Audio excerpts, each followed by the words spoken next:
Thank you very much for staying with us. A conversation that continues to make headlines. A petition that was tabled yesterday on the floor of the House by Kisumu Central Member of Parliament Fred Ouda has caused a lot of reaction, not just from members of Parliament, but from Kenyans at large. And I have the petitioner himself here in studio, Fred Ouda, to just try and understand what informed the decision to put out this particular petition and, of course, respond to some of the concerns that have been raised with regards to this petition that was tabled yesterday. Thank you very much for joining us here on a KTN News Desk. Let's just start with why and how did you come up with this petition?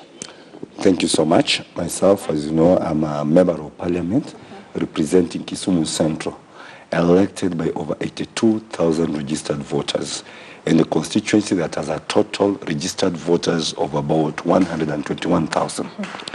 Now, if you look at Article 95, 2 of the Constitution, it provides that the role of Parliament, among other roles, is to deliberate on any issue of concern.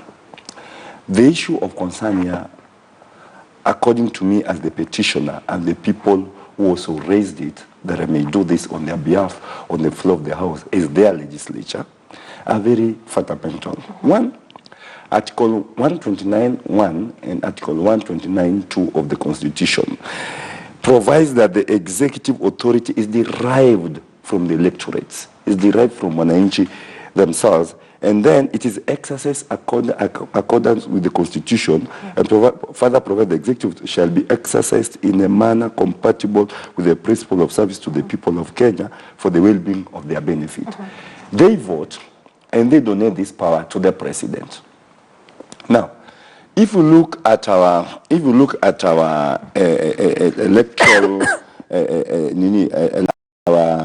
Article 186 of the Constitution, according to the electoral laws of Kenya, when the ballot, when the president submits their nomination paper, the same way the deputy president also submits their nomination paper. Yeah. If you look at the qualifications of the president and that of the deputy, they are one and the same. They go through the same process. Both of them, according to the Constitution, don't want to quote so many sections, but there's Article 136, one of the Constitution, there's Article 142, there's Article 148.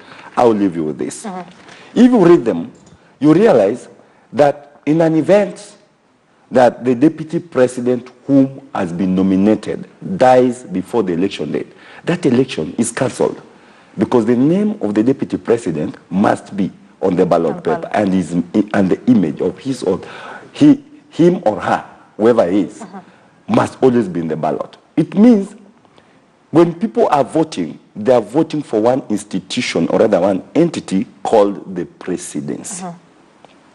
And they are both voted for. So if they all derive their mandates, and let me tell you, people will want to trivialize what I'm telling them today. They will want to think I am targeting somebody. Me, I'm not a Rutophobia, because I'm not looking at Ruto. And the laws are made for posterity. We are not making them for individuals. Because these are gray area in the Constitution. And one time, maybe when you'll be long gone, one time when you'll be old, and somebody wants to be running for this office, it might even bring anarchy in this country, and blood will even be spilled. God forbid. So it's not personal. So it's not personal. William Ruto holds some offices in this country. If I feel that you are in that office and you're not doing what is proper, definitely, as a Kenyan, I have a right to express my feelings that I'm not happy with this or that. So it's not about Ruto. It's about what he does. If for example, just to wait off a bit, if, for example, what happened during the Weston Hotel, where children were tear gassed, later on, Ruto confessed that Weston Hotel belongs to him after denying for a long time. If I speak against that, am I speaking against Ruto or am I speaking against the vibes that he's doing? Now, here, I'm talking about the Constitution. I am not talking about Ruto. Because it is very clear. If the president is voted for alongside his deputy, and that is why you cannot sack a deputy president. And this you want it spread down to the counties as well? Exactly. This thing, my argument here, it goes all the way to counties, whereby the governor and his deputy always also appear on the ballot paper. And that is what I'm trying to say. So I'm saying, if they all derive their mandate directly from the people, they are all voted for. I was just seeking a clarification. I'm seeking an amendment. And I will still seek an interpretation before the court of law. Is this person eligible to be elected again in the office of the presidency? Yet he was serving that office through the mandate of the electorates. That is my big deal. So it is so sad when we hear Adan Duale say it's a wild dream.